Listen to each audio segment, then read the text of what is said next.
வார்த்தை ஒரு மனிதனுடைய வாழ்வில் அது வெளிப்பட்டால் அது எப்படிப்பட்ட வல்லமையை உள்ளடக்கினதாக இருக்கிறது என்பதை குறித்த ஒரு தியானத்தை இன்றைக்கு ஆதியாகமம் 12ஆம் அதிகாரம் முதல் 3 வசனங்களிலிருந்து நாம் சிந்திக்க இருக்கிறோம்.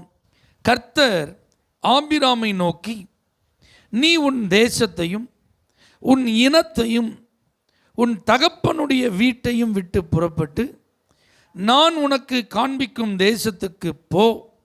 நான் உன்னை பெரிய ஜாதியாக்கி உன்னை ஆசீர்வதித்து உன் பேரை பெருமைப்படுத்துவேன். நீ ஆசீர்வாதமாய் இருப்பாய். உன்னை ஆசீர்வதிக்கிறவர்களை ஆசீர்வதிப்பேன், உன்னை சபிக்கிறவனை சபிப்பேன். பூமியில் உள்ள வம்சங்கள் எல்லாம் உனக்குள் ஆசீர்வதிக்கப்படும் என்றார். 4வது வசனம் பாருங்க. கர்த்தர் ஆபிராமுக்கு சொன்னபடியே அவன் புறப்பட்டு போனான். லோத்தும் அவனோடே கூட போனான். ஆபிராம் ஆரானை விட்டு புறப்பட்ட போது 75 வயதுள்ளவனாய் இருந்தான். ஆமென். ஆபிரகாமுடைய வாழ்க்கை சரித்திரத்தை நாம் எல்லாருமே நன்கு அறிந்திருக்கிறோம். அவன் ஒருவனாய் இருக்கையில் கர்த்தர் அவனை பெயர் சொல்லி அழைத்து ஆசீர்வதித்து அவனை பெருக பண்ணி ஒரு தேசமாக அவர் மாற்றின தேவன் முழு உலகத்திற்கும் ஒரு ஆசீர்வாதத்தின் வாய்க்காலாக தாம் சொன்னபடியே அவனை ஆசீர்வதித்தார். அல்லேலூயா. இந்த வசனங்களிலிருந்து கர்த்தருடைய வார்த்தை முதலாவது அழைக்கும் வல்லமை கொண்டது என்பதை நாம் சிந்திக்க போகிறோம். ஆண்டுடைய வார்த்தை ஒரு நபருக்கு நேராக வருதுன்னா அது அந்த நபரை சும்மா சந்திக்க வரவில்லை, அந்த நபரை அழைக்க வருகிறது. ஆண்டவர் சும்மா சம்பந்தம் இல்லாமல் யார்கிட்ட என்ன செய்யறதில்லை, பேசுறதில்ல. நேர போக்கிற்காக ஒருவரோடும் அவர் இடைபடுகிறதில்லை. இங்கே கர்த்தருடைய மனம் ஒரு நபரை தேடிக்கொண்டிருக்கிறது. ஆமென். அவருடைய மனதில், அவருடைய ஆழ் மனதில் ஒரு மிகப்பெரிய திட்டத்தை அவர் வைத்து அந்த திட்டத்தின் நிறைவேறுதலுக்காக ஒரு நபரை அவர் தேடிக்கொண்டிருக்கிறார். அப்படி அவருடைய தேடலில் கண்டுபிடிக்கப்பட்ட நபர்தான் இந்த ஆபிரகாம். அல்லேலூயா. இவரை நீங்கள் கவனிச்சு பாருங்க. இவர் யெகோவா தேவனை அறிந்த பின்னணியத்தை உடையவர் அல்ல. ஆமென். உருவங்களை வழிபட்டு வந்த பின்னணியத்தை சார்ந்தவர், உருவங்களை விற்பனை செய்கிற குடும்பத்தை சேர்ந்தவர் என்றெல்லாம் சரித்திரக்காரர்கள் இவரை குறித்து என்ன செய்கிறாங்க, சொல்றாங்க. அப்போ அப்படிப்பட்ட ஒரு மனுஷனையும் கர்த்தர் என்ன செய்கிறார், அழைக்கிறார். தேவனுடைய வார்த்தை, ஆண்டவருடைய வார்த்தை ஒரு மனுஷனுக்கு நேராக வருதுன்னா அவன் யாரு, அவன் எந்த குடும்பத்தை சேர்ந்தவன், அவனுடைய பின்னணி என்ன, இதெல்லாம் அவர் பார்க்கிறதே இல்லை. ஆமென். ஆண்டுடைய வல்லமை நிறைந்த அந்த வார்த்தை அவனை அழைக்கும் என்பதில் சந்தேகமே இல்லை என்பதற்கு ஆபிரகாம் நமக்கு ஒரு நல்ல உதாரணமாக இருக்கிறார். ஆண்டுடைய வார்த்தை ஒரு நபருக்கு நேராக வந்துட்டுனா அந்த வார்த்தையை ஒருவராலும் மறுக்கவே முடியாது, அந்த வார்த்தையை எதிர்க்கவே முடியாது. அந்த வார்த்தைக்கு அவர்கள் கட்டுப்படுவதற்கு ஏற்ற ஒரு வல்லமை அந்த வார்த்தையில் என்ன செய்து இருக்கிறது. அந்த வார்த்தைக்கு எதிராக இதயத்தை கடினப்படுத்தவே முடியாது. ஆமென் சொல்லுங்க பார்க்கலாம். ஹல்லேலூயா. அப்ப கர்த்தர் பேசும்போது அந்த வார்த்தையில் அழைக்கும் வல்லமை. 2 படவுகள் நிரம்ப மீனை கொடுத்துட்டு பேதுருவை பார்த்து ஆண்டவர் சொல்றாரு, என் பின்னே வா, உன்னை நான் மனுஷர்களை பிடிக்கிறவனாய் மாற்றுவேன். யோசிச்சு பாருங்க. ஏமாற்றம் அடைந்தவனாய் முழுவதும் பிரயாசப்பட்டு ஒரு மீன் கூட கிடைக்காம வலைகளை அலசி கொண்டிருந்தவனுக்கு ஆண்டவர் மீன்களை தாராளமாக கொடுத்துட்டு இந்த மீனை விற்று நீ பிழைப்பு நடத்து அப்படின்னு சொல்லாமல் இதெல்லாம் விட்டுட்டு என் பின்னாடி வா அப்படின்னு சொன்ன அந்த வார்த்தை பாருங்க, படவுகளை வலைகளை அப்படியே விட்டு அவருக்கு பின் செல்லத்தக்க ஒரு மாற்றத்தை அந்த இதயத்தில் உண்டாக்கியது. ஆமென். ஹல்லேலூயா. அப்ப பாருங்க, கை நிறைய ஆசீர்வாதம் இருக்கு, கண்ணு பார்க்குது அதை. ஆனால் கர்த்தர் இப்போ கூப்பிடுறாரு, என்ன செய்வார்னு தெரியாது, எப்படி நம்முடைய துவக்கம் இருக்குன்னு தெரியாது, முடிவு எங்கே போய் கொண்டு போய் விடுன்னு தெரியாது. அதனால தான் பேதுரு இடையில ஓப்பனாக கேட்டுட்டார், எல்லாத்தையும் விட்டுட்டு வந்தோமே, எங்களுக்கு என்ன கிடைக்கும்? ஆமென். ஆண்டுடைய வல்லமை ஒரு மனுஷனை அழைத்தால் இம்மையிலும் நூறத்தனையாக பலன் இருக்கும், மறுமையிலும் நூறத்தனையாக பலன் இருக்கும். ஹல்லேலூயா. இப்போ பாருங்க, ஆயத்துறையில் உட்கார்ந்து வேலை செஞ்சுட்டு இருக்கிறார் லேவி என்கிற மத்தேயு. இயேசு அவனை சந்தித்து என் பின்னே வா அப்படின்றார். உடனே ரிசைன் லெட்டர் எழுதிட்டான். வீட்டில் எல்லாருக்கும் ஒரு ஃபேர்வெல் விருந்து வச்சான். ஹல்லேலூயா. ஏசப்பா ஃபாலோ பண்ணிட்டு போயிட்டான். ஆமென் சொல்லுங்க. அப்போ ஆண்டுடைய வார்த்தையில் அழைக்கும் வல்லமை இருக்கிறது. ஆமென் சொல்லுங்க. அதை யாராலும் என்ன செய்ய முடியாது, மறுக்கவே முடியாது. அரசாங்க உத்தியோகம் அல்லவா, இதை விட்டுட்டா எதிர்காலமே என்ன செஞ்சிடும், கேள்விக்குறி ஆயிருமே. நல்ல மாதம் மாதம் டான்னு மணி அடித்த மாதிரி என்ன வந்துடுது, சம்பளம் அக்கௌண்ட்டில் என்ன செஞ்சிருது, ஏறிடுது. ஆனால் இப்போ எல்லாத்தையும் விட்டுட்டு என் பின்னாடி வா அப்படின்னு சொல்கிறாரு, நம்ம என்ன செய்கிறது அப்படின்னு யோசிக்கவே வேண்டாம். ஏன்னா இன்றைக்கும் இதற்கு நம் நடுவில் ஏராளமான சாட்சிகள் இருக்கிறார்கள். கர்த்தர் அழைத்ததுனால என் வேலையை விட்டுட்டு வந்தேன், கர்த்தர் என்ன அழைத்ததுனால என் அரசாங்க வேலையை நான் ராஜினாமா செஞ்சுட்டு வந்தேன், கர்த்தர் என்ன அழைத்ததுனால நான் செஞ்ச தொழில்களெல்லாம் விட்டுட்டு என்ன செஞ்சேன் வந்தேன், கர்த்தருக்காக எல்லாவற்றையும் நான் விட்டுட்டேன். ஆமென். அவர் என்ன நடத்துகிறார்னு எத்தனையோ சாட்சிகளை பார்க்குறோம். சவுல் என்கிற மனிதனை ஆண்டவர் தமஸ்குவுக்கு செல்லுகிற வழியில் அவனை சந்தித்து ஆண்டவர் அவனோடு பேசும்போது ஆண்டவரை ஃபாலோ பண்ணுறதுக்கு நான் ரெடின்ட்டான். ஆமென் சொல்லுங்க. அவன் முற்றிலும் இயேசுவுக்கு எதிரானவன், முற்றிலும் கிறிஸ்தவ கொள்கைகளை பகைத்தவன், கிறிஸ்தவர்களை விரோதித்தவன், சபையை துன்பப்படுத்தினவன். ஆமென். அப்போஸ்தலர்களை பிடிச்சா கொலை செய்ய வேண்டும் என்று தீவிரமாய் செயல்பட்டவன், சபைகளை துன்பப்படுத்தி விசுவாசிகளை சிறைபிடிக்க கட்டளையோடு கடந்து போனவன் தான். ஆனால் கர்த்தருடைய வல்லமையான வார்த்தை அவனை சந்தித்த போது அவன் மேலே இருக்கிற அழைப்புக்கு அவன் தன்னை ஒப்பு கொடுக்க வைத்தது. ஆமென் சொல்லுங்க பார்க்கலாம். அப்போ நீங்கள் நினச்சிடக்கூடாது, அப்போ கர்த்தருடைய வார்த்தை அழைக்கும் வல்லமை நிறைந்ததுன்னு ஒன்று ஊழியத்திற்கு மட்டும்தான் அது எல்லாரையும் அழைக்கும் போல, நல்ல வேலைக்கு நமக்கு அப்படி ஒரு அழைப்பு நினைச்சில வரலை அல்லேலூயா அப்படின்னு நினைச்சிடக்கூடாது, சொல்லிடக்கூடாது. இந்த பைபிளை வாசிக்கும் போதெல்லாம் இந்த பைபிளில் கர்த்தர் உங்களை அழைக்கிறார். அல்லேலூயா. 1 மணி நேரமாவது விழித்திருக்க கூடாதா அப்படின்னு ஆண்டவர் அழைக்கிறார். அல்லேலூயா. இப்படி பைபிள் ஃபுல்லாக நீங்கள் கவனித்து பார்த்தீங்கன்னா எந்த வேத வசனத்தை வாசித்தாலும் அதில் தேவனுடைய இதயத்தின் கதறல் என்ன செய்யும், எனக்காக விண்ணப்பம் பண்ணுகிறவன் ஒருவனும் இல்லையே. ஆமென். திறப்பில் நிற்க சுவரை அடைக்கத்தக்க ஒருவனை நான் தேடினேன், ஒருவனையும் நான் காணவில்லையே. அல்லேலூயா. அப்போ இந்த மாதிரிலாம் ஆண்டவருடைய அழைப்பின் குரல் கேட்கும். ஊழியத்திற்காக தான் ஆண்டவர் அழைப்பார் அப்படின்னு என்ன செய்யக்கூடாது, நினைக்கக்கூடாது. தூசியை உதறிவிட்டு எழும்பு. அல்லேலூயா. அழைப்பார் ஆண்டவர். மரித்தோரை விட்டு எழும்பு, ஆண்டவர் அழைப்பார். நீ எழும்பி பிரகாசி அப்படின்னு ஆண்டவர் உங்களை என்ன செய்வார், அழைப்பார். அல்லேலூயா. ஆமென் சொல்லுங்க பார்க்கலாம். அப்போ வேத வசனத்தை வாசிக்கும் போதெல்லாம் நல்ல ஒரு திறந்த இதயத்தோடு என்ன செய்யணும், வாசிக்கணும். ஏன்னா அதில் ஒவ்வொரு நாளும் கர்த்தர் ஏதோ ஒரு காரியத்திற்காக உங்களை என்ன செய்கிறார், அழைக்கிறார். ஆண்டுடைய கண்கள் தேடிட்டே தான் இருக்கு. பாருங்க, ஒரு எஜமானன் தன்னுடைய தோட்டத்தில் வேலை செய்கிறதுக்கு ஆட்களை காலையில் வந்து நின்று என்ன செஞ்சிட்டாரு, கூட்டிகிட்டு போயிட்டார். அதுக்கப்புறம் பகலில் இன்னொரு ஷிஃப்ட் வந்து என்ன செய்கிறாரு, கூட்டிகிட்டு போயிட்டார். கடைசியில் 11ஆம் மணி வேலையிலே வந்து கூட்டிகிட்டு போகிறாரு. அப்போ அவருடைய கண்கள் யாராவது நமக்கு நம்ம பேச்சை கேட்டு நம்ம பின்னாடி வரமாட்டாங்களா அப்படின்னு அழைத்து கொண்டே தான் இருக்கிறது. வருத்தப்பட்டு பாரம் சுமக்கிறவர்களே நீங்கள் எல்லாரும் என்னிடத்தில் வாருங்கள். ஆண்டவர் அழைக்கிறார். நான் உங்களுக்கு என்ன தருவேன், இளைப்பாறுதல் தருவேன்.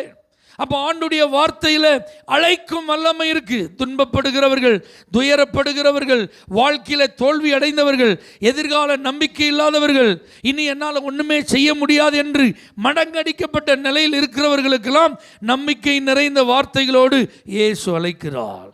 நான் உனக்கு என்ன தருவேன், இளைப்பாறுதல் தருவேன். உன் பாரத்தை என் மேலே இறக்கி வை, நான் உன்னை ஆதரிப்பேன். அல்லேலூயா. இப்படி ஒவ்வொரு இடங்களிலும் ஆண்டவருடைய அழைப்பின் சத்தத்தை நம்ம என்ன செய்யலாம், நம்ம கேட்டுகிட்டே இருக்கலாம். அப்போ நம்முடைய வாழ்க்கையில் ஆண்டவர் பேசுகிறார் அப்படின்னா அவர் ஏதோ ஒரு காரியத்திற்காக நம்மளை என்ன செய்கிறார், அது நம்முடைய நலனுக்கு தான்.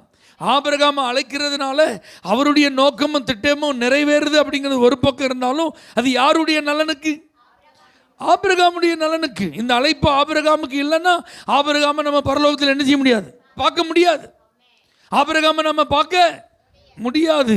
அப்போ யாருடைய நலன் இதில் இருக்கு? ஆமாம், ஆமீன் சொல்லுங்க. இயேசு அழைக்கிறார் அப்படின்னு உருக்கமான ஒரு பாடலை டிஜிஎஸ் ஐயா அனுப்பிச்சுவாங்க, பாடுவாங்க. அந்த பாடலை அவங்க கொடுத்த செய்திக்கு அப்புறம் அவங்க அன்போட அந்த இயேசுவின் மனதுருக்கத்தோடு பாடும்போது நூற்றுக்கணக்கான மக்கள், ஆயிரக்கணக்கான மக்கள் முன்னாடி கண்ணீரோட கரங்களை உயர்த்தி என்ன செய்வாங்க, ஆண்டவருக்கு தங்களை என்ன செய்வாங்க, அர்ப்பணிப்பாங்க. அவங்களை அழைச்சது யார்? டிஜிஎஸ் ஐயாவா? அல்லேலூயா. அவர்கள் மூலமாக ஆண்டவர் இயேசு கூப்பிடுறார். அப்போ எப்போ கர்த்தருடைய வல்லமையான வார்த்தை வெளிப்பட்டாலும் அங்கே ஜனங்களை அவர் அழைக்கிறார். என்னிடத்தில் வா, என்னிடத்தில் திரும்பு.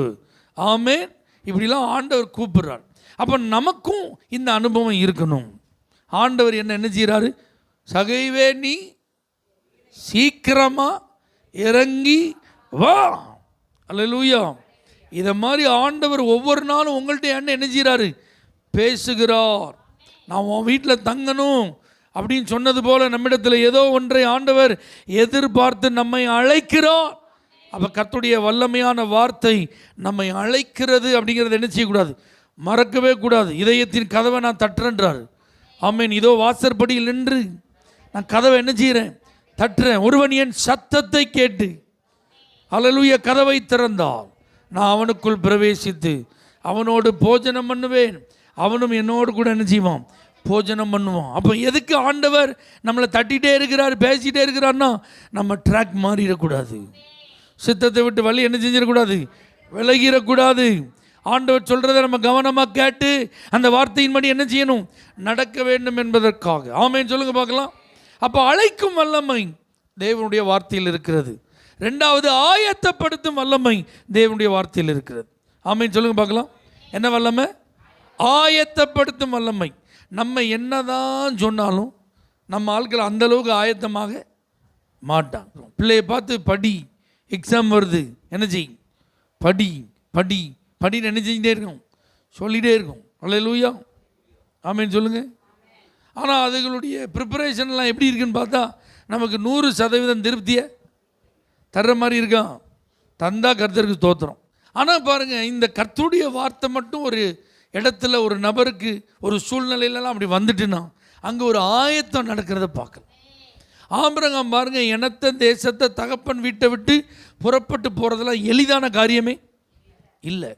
அதுவும் தெரியாத தேவன், புதிய அறிமுகம், போகிற இடத்துக்கு எந்த அட்ரஸும் கிடையாது, அங்கே போனால் என்ன நடக்கும் அப்படிங்கிறது எதுவுமே தெரியாது. ஆனால் பாருங்கள், கர்த்தருடைய வார்த்தை அவன் என்ன செய்தது, அவன் 75 வயதாக இருந்தப்ப ஆரானை விட்டு அவன் கடந்து போனான். பைபிள் சொல்லுது, தான் புறப்பட்டு போகிற இடம் எதுன்னே தெரியாமல் அவன் புறப்பட்டு போனான். அப்போ அவனை மனதளவில் கர்த்தர் என்ன செஞ்சிட்டார், ஆயத்தப்படுத்திட்டார். ஆமென் சொல்லுங்க. ஆண்டவர் அவன்கிட்ட பேசுகிறாரு, உன் மகனை அந்த மோரியா தேசத்தில் இருக்கிற மலைகளில் ஒன்றில் நான் சொல்கிற இடத்துல தான் நீ தகன பலியை அனுப்பிச்சிக்கணும், அவனை செலுத்தணும். ராத்திரி பேசிட்டார்.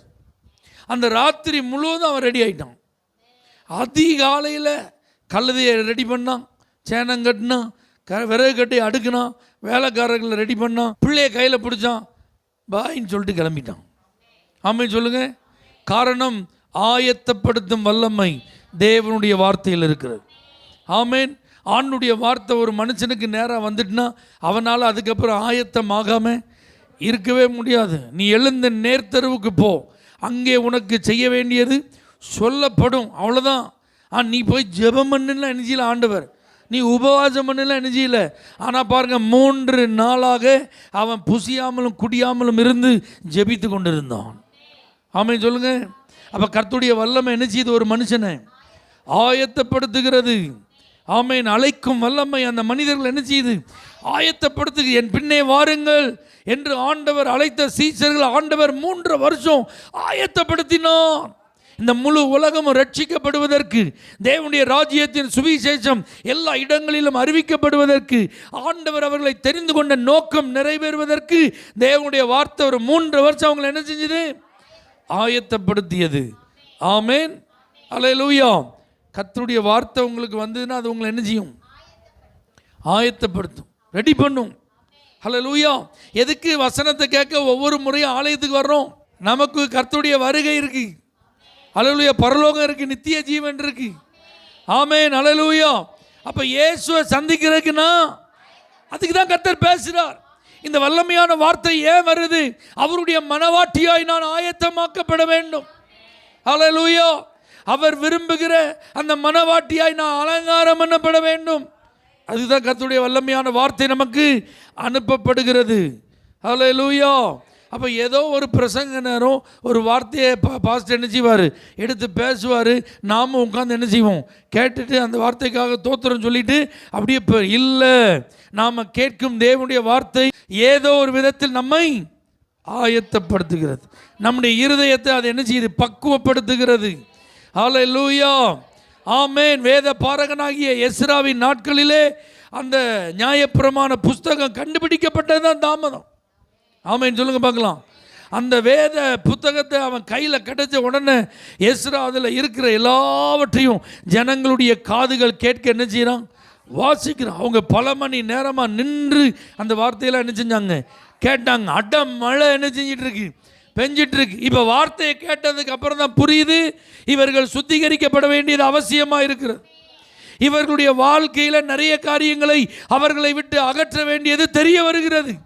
அப்போ தேவன் இவர்களை அங்கீகரிக்கணும், இவர்களுடைய பலிகளிலே ஆண்டவர் பிரியப்படணும், மறுபடியும் சிறையிருப்பில் திரும்பி வந்த இவர்களுடைய வாழ்க்கை கட்டப்படணும்னா இவர்கள் ஆயத்தப்படாத பட்சத்தில் அது சாத்தியம் இல்லை. ஆமென். அப்போ பாருங்க, இவன் எழுந்து வாசிக்க தான் செஞ்சான். ஆனால் அந்த வசனம் என்ன செய்து? அவர்களை ஆயத்தப்படுத்துகிறது. ஆமென். அப்போ வசனம், தேவனுடைய வார்த்தை ஒவ்வொரு தேவ பிள்ளைகளை என்ன செய்யுது? ஆயத்தப்படுத்துகிறது. ஆமென். ஆயத்தமா அப்படிங்கிறது ஒரு திடீர்னு ஒரு நாள் ஒரு காதில் என்ன செய்யும்? கேட்கும். ஆயத்தமாண்டவர் என்ன பேரலாம், இல்லாட்டி இங்கே தான் இருப்போம். அல்லேலூயா. அந்த கிறிஸ்து ஹாய் சொல்லிட்டு என்ன செய்யலாம்? இருக்கலாம். என் பிள்ளைகளே மேலே ஏறி வாருங்கள். ஆமாம், கடைசி எக்காலம், பிரதான தூதனுடைய சத்தம், இதெல்லாம் கேட்கும்போது கிறிஸ்துவுக்குள் மரித்தவர்கள் முதலாவது அவர்கள் எழுந்திருப்பார்கள். பின்பு உயிரோடு இருக்கும் நாமும் அவருக்கு எதிர்கொண்டு போக. அப்போ யார் ஆயத்தமாக இருக்காங்களோ அவங்க தான் எதிர்கொண்டு போக முடியும். அல்லேலூயா. அப்போ வசனத்தை அதனால தான் கவனமாக கேட்கணும். ஆமென். ஏன்னா இந்த வசனத்தை கேட்டால் நீங்கள் ஆயத்தம் ஆயிடுவீங்கன்னு சொல்லி தான் இந்த வசனத்தை கேட்கும்போது பிசாசானவன் நம்முடைய செவிகளை என்ன செய்கிறான்? அடைக்கிறான். நம்முடைய இருதயத்தை பண்படுத்தப்பட்ட நிலமாக இருக்க விடுவதில்லை. அது வழி அருகே உள்ள ஒரு நிலத்தை போல, அல்லது கற்பாறையான ஒரு நிலத்தை போல, அல்லது முள்ளுகள் நிறைந்த ஒரு நிலத்தை போல நிறைய நேரத்தில் நம்முடைய இருதயத்தை அவன் மாற்றிடுவான். ஏன்னா வழி அருகே விழுந்ததுன்னா விழுந்த அடுத்த கொஞ்ச நேரத்தில் ஆகாயத்து பறவை அது பட்சித்து போடுகிறது போல வசனத்தை கேட்டுட்டு வீட்டுக்கு போகிறதுக்குள்ள வசனம்லாம் என்ன செஞ்சிடும்? மறந்துடும். பாறையான நிலத்தில் வசனம் விழுந்தா அந்த வேர் விடுவதற்கு அது வழி இல்லாதபடி அது காய்ந்து போயிடும். அதை போல் கொஞ்ச நேரம் வசனத்தை கேட்டோன்னே நான் ஆயத்தப்படணும் அப்படின்னு நம்ம நினைப்போம். ஆனால் அந்த இருதயம் கடினமாக இருக்கிறதுனால அது வேறுன்ற வழி இல்லாமல் போயிடும். முள்ளுள்ள இடத்துல விழுந்தது அப்படின்னா ஆயத்தப்படுறதுக்கு ஆசை, ஆனால் உலக கவலை, சிற்றின்ப மயக்கங்கள், ஐஸ்வர்ய மயக்கங்கள், இச்சைகள், ஆசைகள், இதிலெல்லாம் சிக்குண்டு குழுக்கு ஆசை, மீசைக்கு ஆசைன்னு சொல்லுவாங்க பார்த்தீங்களா? அதை மாதிரி பரலோகத்துக்கும் போகணும், பாவத்தையும் செய்யணும். அல்லேலூயா. பரிசுத்தமாகவும் இருக்கணும், அதே நேரத்தில் விரும்புகிற பாவத்தை என்ன செஞ்சுக்கிடணும்னா அதுதான் கடைசியில் நெருக்கி போட்டுரும். அது நம்மளை ஆயத்தப்பட என்ன செய்யாது? விடாது. நல்ல நிலத்தில் விழுந்த விதை தான் 30, 60, 100 என்ன செய்யும்? அதே பாருங்கள் 30, 60, 100 இருக்கு. விழுந்த நல்ல நிலத்தில் விழுந்தது 100 மடங்குன்னு இல்லை, 30, 60, 100 இருக்கு. அதுலேயும் வித்தியாசத்தை பாருங்களேன். ஆமைன்னு சொல்லுங்க பார்க்கலாம். அப்போ நாம் 30 இருக்கக்கூடாது, 100 இருக்கணும். அப்போ வசனத்தை நான் கேட்கும்போதே ஆண்டவரே இந்த வசனத்தின்படி நான் ஆயத்தப்பட எனக்கு கிருபை தாரும். நான் என்ன கேட்குறேனோ அந்த வார்த்தைக்கு நான் செவி கொடுத்து அதை என் வாழ்க்கையில் கை கொள்ள எனக்கு பக்குவத்தை தாரும். யாருக்கோ என்று நான் இல்லாதபடி எனக்காகவே இந்த வார்த்தை என்பதை ஆபிரகாமே நான் ஆண்டவர் தெளிவாக கூப்பிட்டு தான் பேசுகிறார். அப்போ இவன் யாருக்கோன்னு நினைக்க முடியுமா? அப்போ பக்குவப்படுத்த விரும்புகிற உங்கள்கிட்ட கர்த்தர் தெளிவாக தான் பேசுவார். உங்களுக்கு குழப்பமான மனநிலையை ஆண்டவர் உண்டாக்கவே திருந்தணும் அப்படின்னு சொல்லி ஆண்டவர் பேசுனா எல்லாருக்கும் பொதுவாக என்ன செய்ய மாட்டார், நேராக பேசுவார். கர்த்தருடைய வார்த்தை பேதுருவின் மூலமாய் வந்தபோது அன்னைக்கு திரளான ஜனங்கள் ஆண்டவன்மாரே ரட்சிக்கப்படுவதற்கு நாங்கள் என்ன செய்ய வேண்டும் என்று தங்கள் இருதயத்தில் குத்தப்பட்டவர்களாக தான் வந்து நின்னாங்க. ஆமீன் சொல்லுங்க. அப்போ ரெடி ஆகிட்டாங்க, ஆயத்தமாகிறதுக்கு அவங்க என்ன செஞ்சிட்டாங்க. அப்போ பாருங்கள், இனத்தை விடுறது, தகப்பன் தேசத்தை விடுறது, சொந்த வீட்டை விட்டு போகிறது, குடும்பத்தை விட்டு போகிறதுலாம் எளிதான காரியம் இல்லைன்னாலும் வசனம் ஆபிரகாமை ஆயத்தப்படுத்தியது. ஆமீன் சொல்லுங்கள் பார்க்கலாம். இதே போல் கர்த்தருடைய வார்த்தை ஒவ்வொரு நாளும் நம்மை ஆயத்தப்படுத்தட்டும். மூன்றாவது, கர்த்தருடைய வார்த்தை ஆசீர்வதிக்கும் வல்லமை கொண்டது. ஆமேன். முதலாவது அழைக்கும் வல்லமை கொண்டது, இரண்டாவது ஆயத்தப்படுத்தும் வல்லமை கொண்டது, மூன்றாவது ஆசீர்வதிக்கும் வல்லமை கொண்டது. நல்லா புரிஞ்சுக்கோங்க, உங்கள்கிட்ட கர்த்தர் பேசிட்டாருன்னா நீங்கள் நல்லா இருப்பீங்க, நீங்கள் ஆசீர்வாதமாக இருப்பீங்க. உங்கள் வாழ்க்கையை செழிப்பாக்க விரும்பி தான் கர்த்தர் பேசுகிறார். உங்களை கனி கொடுக்கிறவங்களை மாற்ற விரும்பி தான் ஆண்டவர் பேசுகிறார். நீங்கள் ஆசீர்வதிக்கப்பட வேண்டும் என்பதற்கு தான் கர்த்தர் பேசுகிறார். உங்கள் மூலமாக நிறைய பேர் ஆசீர்வாதமாக வாழணுங்கிறதுக்கு தான் கர்த்தர் உங்கள்கிட்ட பேசுகிறார். எத்தனை பேர் இதை நம்புறீங்க? ஹல்லேலூயா. பாருங்க, உனக்குள் உன் சந்ததிக்குள் இந்த பூமியில் உள்ள வம்சத்தெல்லாம் நான் என்ன செய்வேன், ஆசீர்வதிப்பேன். உன்னை ஆசீர்வதித்து நான் பெருக பண்ணுவேன்ப்பா. உன் பேரை நான் என்ன செய்வேன், பெருமைப்படுத்தும். ஆபிரகாமுக்கு ஆண்டவர் வாக்குத்தத்தம் பண்ணின போது அதை உடன்படிக்கையாய் செய்து கொடுத்தா, ஒப்பந்தமாக பண்ணி கொடுத்தா. ஆமீன். உடைக்கப்பட முடியாத நிரந்தர உடன்படிக்கையா. அந்த உடன்படிக்கை செய்யப்படும் போது ஆணையிடுவதற்கு தம்மிலும் பெரியவர் இல்லை என்பதினால் தம் பேரிலேயே ஆண்டவர் ஆணையிட்டார். என் மேலே சத்தியமாக ஆபிரகாம், உன்னை நான் பெருகவே பெருக பண்ணுவேன், உன்னை நான் ஆசீர்வதிக்கவே ஆசீர்வதிப்பேன். ஆண்டவர் அப்படி தான் அவனை என்ன செய்தார், ஆசீர்வதித்தார். ஹல்லேலூயா. அப்போ இஸ்ரவேல் ஆசீர்வதிப்பது கர்த்தருக்கு ரொம்ப இஷ்டம், ரொம்ப இஷ்டம். அவன் தவறுனா கூட அவன் தவறுகளை சுட்டி காண்பித்து அவன் தவறில் இருந்து அவன் வெளியில் வருவதற்கான வழியையும் ஏற்படுத்தி கொடுத்து அவன் மனம் திரும்பினால் அவனுக்கு கொடுக்கும் ஆசீர்வாதத்தையும் சொல்கிறது தான் நம்முடைய ஆண்டுடைய வேலை. ஆமேன். புரிஞ்சுதா உங்களுக்கு? கர்த்தர் பாருங்க, தவறுகளை மாத்திரம் சுட்டி காட்டிட்டு நீ தப்பு பண்ணிட்ட ஓடு, உன்னை விரட்டுறேன், நீ எனக்கு வேண்டாம், உன்னை ஒதுக்கிறேன், உனக்கு பதில் நான் வேற ஏற்பாடு பண்ணிட்டேன் அப்படி என்ன செய்ய மாட்டார், சொல்ல மாட்டார். அந்த தவறை ஆண்டவர் சுட்டி காண்பிப்பார். அந்த தவறிலிருந்து வெளிவருவதற்கான வழியையும் ஆண்டவர் ஏற்படுத்தி தருவார். வெளியில் வந்தால் என்ன ஆசீர்வாதம் உண்டு என்பதையும் வாக்களிப்பார். ஆமீன் சொல்லுங்க. அப்போ ஆண்டவர் ஒவ்வொரு முறையும் நம்மோடு கூட அவருடைய வார்த்தையினால் பேசுகிறாருன்னா ஆசீர்வாதம் லோட் ஆகுதுன்னு அர்த்தம், ஆசீர்வாதம் தேடி வருதுன்னு அர்த்தம். ஹல்லேலூயா. ஆசீர்வாதங்களின் அளவு நம்முடைய வாழ்க்கையில் பெருக போகுதுன்னு அர்த்தம். ஆமேன் சொல்லுங்க பார்க்கலாம். ஆண்டவர் பேதுருவை பார்த்து சொல்றாரு, இம்மையிலும் உனக்கு பலன் உண்டு, மறுமையிலும் பலன் உண்டு, 100 மடங்கு. ஹல்லேலூயா. அவங்கள ஆண்டவர் சாம்பிளுக்கு 2 பேரா எதிரே இருக்கிற கிராமத்துக்கு என்ன செய்யுங்க, மாற்று வஸ்திரத்தை எடுத்துகிட்டு போகாதீங்க, வழிக்கு பை எடுத்துகிட்டு போகாதீங்க, மணி பர்ஸெல்லாம் என்ன செய்யாதீங்க, எடுத்துகிட்டு போகாதீங்கன்னு சொல்லி அனுப்பி விட்டுட்டார். ஆனால் திரும்பி வந்தப்போ எங்களுக்கு சாப்பாடு இல்லை, எங்களுக்கு ட்ரெஸ் இல்லை, எங்களுக்கு தங்குறதுக்கு இடம் இல்லை, எங்களை வரவேற்கிறதுக்கு ஆள் இல்லை, இப்படி யாராவது ஒரு சாட்சி சொன்னாங்களா? அவங்களுக்கே ஆச்சரியம். ஆமேன். போகிற இடத்துலலாம் ஆண்டவர் அவர்களை பயன்படுத்தினது, அவங்களுக்கு கிடைத்த வரவேற்பு, ஆண்டவர் அவர்கள் மூலமாய் மகிமைப்பட்ட காரியங்களெல்லாம் ஆண்டவர் காண்பித்து கொடுத்தார். அப்போஸ்தலர்களுடைய வாழ்க்கையில் ஆண்டவர் அவங்களுக்கு கொடுத்திருந்த ஆசீர்வாதம் பாருங்கள். எல்லாரும் தங்களுடைய சொத்துக்களெல்லாம் விற்று பணங்களை கொண்டு வந்து அவங்க பாதத்தில் என்ன செஞ்சிட்டாங்க, எல்லாத்தையும் விட்டுட்டு வந்தோமே எங்களுக்கு என்ன கிடைக்கும்னு சொன்னவன் பாதத்தில் போய் என்ன இருக்குது, கோடிக்கணக்கான பணம் இருக்குது. ஆமேன் சொல்லுங்கள் பார்க்கலாம். அப்போ கர்த்தருடைய வார்த்தை ஒரு நபருக்கு நேராய் வந்தால் அந்த நபரை அந்த வார்த்தை ஆசீர்வதி. அந்த நபர் தரித்திரம் முடிச்ச ஒரு ஆளாக இருக்கலாம், ஒன்றுமில்லாத ஒரு ஆளாக இருக்கலாம், பட்டு போன ஒரு ஆளாக இருக்கலாம், துளிர்ப்பதற்கு வாய்ப்பே இல்லை என்கிற நிலையில் என்ன செய்யலாம், இருக்கலாம். ஆமேன்.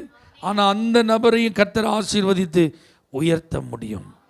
ஆமேன். எளிமையானவர்களை, சிறுமையானவர்களை, புழுதியில் இருக்கிறவங்களை, குப்பையில் இருக்கிறவங்களெல்லாம் உயர்த்துகிறவர் தான் யார், நம்முடைய ஆண்டவர். ஆமாவா இல்லையா? ஒரு கோலும் கையுமா தான் நான் போனேன், இந்த ஆற்றை கடந்து. ஆனால் இப்போ என்கிட்ட 2 ராஜாக்களுக்கு உள்ள சொத்து என் கையில் இருக்குது. அந்த ஆசீர்வாதத்தை கொடுத்தது யார்? கர்த்தர். ஆமென் சொல்லுங்க பார்க்கலாம். ஈசாக்கை வர வர விருத்தியடைய செய்து அவனை ஐஸ்வர்யவானாக்கி மகா பெரியவனாய் மாற்றி பெலிஸ்தியர்களுடைய தேசத்தில் குடியிருந்தவன் பெலிஸ்தியர்களை காட்டிலும் பழுகவும் பெருகவும் கர்த்தர் செய்து அவங்களே பொறாமப்படுற அளவுக்கு அவனை ஆசீர்வதிச்சார்னா, ஆமென், அவருடைய வார்த்தையில் ஆசீர்வதிக்கும் வல்லமை இருக்கிறதுனால தானே. எத்தனை பேர் உண்மைன்னு அதை ஒத்துக்கொள்கிறீங்க? ஹல்லேலூயா. அப்போ கர்த்தருடைய வார்த்தையில் எப்போவுமே ஆசீர்வதிக்கும் வல்லமை இருக்கிறது. அது நிச்சயம் உங்களை என்ன செய்யும்? உங்கள் சிரசின் மேல் கர்த்தருடைய ஆசீர்வாதம் இருக்கும். உங்கள் வீட்டின் மேல் கர்த்தருடைய ஆசீர்வாதம் இருக்கும். உங்கள் கைகளின் பிரயாசங்களில் கர்த்தருடைய ஆசீர்வாதம் இருக்கும். உங்கள் சந்ததிகள் மேல் கர்த்தருடைய ஆசீர்வாதங்கள் இருக்கும். உங்கள் எதிர்காலங்கள் எல்லாம் ஆசீர்வாதமானதாய் உறுதிப்படுத்தப்பட்டிருக்கும்.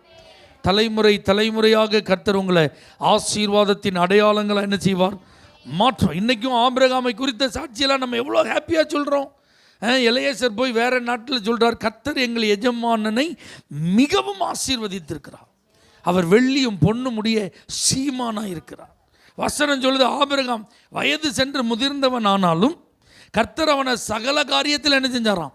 ஆசீர்வதித்து வந்தார். அப்போ வயது ஆக ஆகவும் ஆசீர்வாதம் பெருகிட்டே தான் இருக்கு. ஆமேன்னு சொல்லுங்கள் பார்க்கலாம். கவர்மெண்ட்டில் வேலை பார்த்தா 58 வயசுலையோ 60 வயசுலையோ ரிட்டையர்ட் ஆகிட்டாங்களாம். அது வரைக்கும் வந்த வருமானம் அதுக்கப்புறம் என்ன செய்யாது? வராது. அதுக்கப்புறம் பென்ஷன் அப்படிங்கிற ஒரு ஸ்கீம் இருந்தாலும் அதில் ஒரு குறிப்பிட்ட பர்சன்டேஜ் தான் என்ன செய்வாங்க? கொடுப்பாங்க. அது இப்போ ரிட்டையர்ட் ஆகிறவங்களுக்கு அந்த ஸ்கீமும் கிடையாது. ஆமேன்னு சொல்லுங்கள் பார்க்கலாம். அப்போ வயசு ஆகும்போது, ரிட்டையர்ட் ஆகும்போது ஒரு குறிப்பிட்ட தொகையை மட்டும் கொடுத்து இதை வச்சு டெபாசிட் பண்ணி அதுலேருந்து வர்ற இன்ட்ரெஸ்ட்டை வேணால் வச்சு என்ன செய்யுங்க, நீங்கள் உங்கள் எதிர்காலத்தை பார்த்துக்கோங்கன்னு கவர்மெண்ட் சொல்லிடுது. ஆனால் இங்கே பைபிள் சொல்லுது, வயது சென்றவன் ஆனாலும் கர்த்தர் அவனை எல்லா விஷயத்திலும் என்ன செஞ்சாராம்? ஆசீர்வதித்தார். முதிர் வயதிலும் கனி தந்து புஷ்டியும் பசுமையுமாய் இருப்பார்கள்.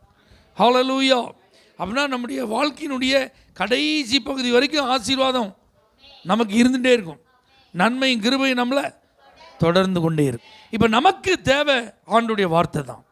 வார்த்தை வந்துட்டுனா அதில் ஒரு அழைக்கும் வல்லமையை நம்ம பார்க்கலாம், ஆயத்தப்படுத்தும் வல்லமையை பார்க்கலாம், ஆசீர்வதிக்கும் வல்லமையை பார்க்கலாம். இப்போ இந்த ஆபிரகாமுடைய வாழ்வில் இது அனைத்தும் அப்படியே நிறைவேறினதை நம்முடைய கண்கூட நினைச்சிரும் இந்த வேதத்திலிருந்து நாம் அறிந்து கொள்கிறோம். அப்போ ஆபிரகாமை போல கீழ்ப்படிதல் உள்ளவர்களாக இருப்போம். ஆபிரகாமை போல விசுவாசம் உள்ளவர்களாக இருப்போம். ஆமீன் சொல்லுங்க பார்க்கலாம். எப்பவும் ஆண்டவர் சம்பந்தப்பட்ட காரியம் வந்துட்டுனா அதில் காம்ப்ரமைஸ் என்ன செய்யக்கூடாது? பண்ணக்கூடாது. கீழ்ப்படிதல் அப்படிங்கிறத தேவன் அதிகமாக நம்மிடத்தில் எதிர்பார்க்கிறார். என் சொல்லுக்கு நீ கீழ்ப்படிந்ததினால தான், அப்படிதான் ஆண்டவர் சொல்லுவார். அப்போ வார்த்தைன்னு ஒன்று ஏன் ஆண்டவர் சொல்கிறாருன்னா அந்த வார்த்தையை நம்ம மதிக்கணும். அந்த வார்த்தையை நம்ம என்ன செய்யணும்? மதிக்கணும். நம்ம மதிக்கிறோங்கிறதுக்கு அடையாளம் தான் கீழ்ப்படிதல். ஹல்லேலூயா. அப்போ வார்த்தையை கொடுத்தவரை நாம் நம்பணும். இந்த வார்த்தையை பேசினா இந்த வார்த்தை என்னை அழைக்கிறது, அது என்னை ஆயத்தப்படுத்துகிறது, அது என்னை ஆசீர்வதிக்கும் வல்லமை உள்ளது. ஏன்னா அழைத்தவர் அப்படிப்பட்டவர். அப்போ அழைத்தவரை நீங்கள் நம்பினாதான் இதெல்லாம் உங்களுக்கு என்ன செய்யும்? கிடைக்கும். அதான் விசுவாசம். ஆமென் சொல்லுங்க பார்க்கலாம். அப்போ தேவன் மேலே நமக்கு எப்பவுமே என்ன இருக்கக்கூடாது? அவிசுவாசமே என்ன செய்யக்கூடாது? இருக்கக்கூடாது. முழு நிச்சயத்தோடு அவரை நம்புவோம். சந்தேகத்துக்கு என்ன செய்ய வேண்டாம்? இடம் கொடுக்கவே வேண்டாம். கர்த்தருடைய வார்த்தை ஒரு நாள் தரையில் வெறுமையா அது விழாது. ஆண்டவர்கிட்ட ஒரு நாளும் வந்தது திரும்ப வெறுமை அணிஞ்சியாது. அது யாருக்காக அனுப்பப்பட்டதோ அவர்களுடைய வாழ்க்கையில் அது அவருடைய நோக்கத்தை நிறைவேற்றும் என்பதில் சந்தேகமில்லை. கீழ்ப்படிதல் உள்ளவர்களாக இருப்போம், விசுவாசம் உள்ளவர்களாக இருப்போம். கர்த்தருடைய வார்த்தையில் உள்ள ஆசீர்வாதங்களை நாம் பெற்று அனுபவிப்போம். எல்லாரும் கண்களை மூடி கர்த்தரை நாம் ஸ்தோத்திரம் பண்ணுவோம். நாங்கள் கீழ்ப்படிய எங்களுக்கு கிருபைத்தார். வார்த்தைக்கு கீழ்ப்படிய எங்களுக்கு கிருபைத்தார். வார்த்தையாக இருக்கிற தேவனை நம்ப எங்களுக்கு உதவி செய்யும். உங்கள் மேலே விசுவாசம் உள்ளவர்களாக இருக்க எங்களுக்கு பலன் தாரும் ஆண்டவரே. எங்களுக்கு பலன் தார். இந்த வார்த்தை எப்போல்லாம் எங்களை அழைக்கிறதோ, எழும்பு அப்படி அழைக்கிறதோ, செய் என்று அழைக்கிறதோ, போ என்று அழைக்கிறதோ, அமர்ந்திரு காத்திரு என்று அழைக்கிறதோ, அப்போல்லாம் அந்த வார்த்தையை நாங்கள் கேட்டு அதற்கு நாங்கள் ஆயத்தப்படணும் ஆண்டவரே. ஆமென். அந்த வார்த்தையில் உள்ள ஆசீர்வாதத்தை நாங்கள் பெற்று அனுபவிக்கணும் ஆண்டவரே. அந்த கிருபை எங்களுக்கு தாரும். இயேசுவின் நாமத்தில் பிதாவே.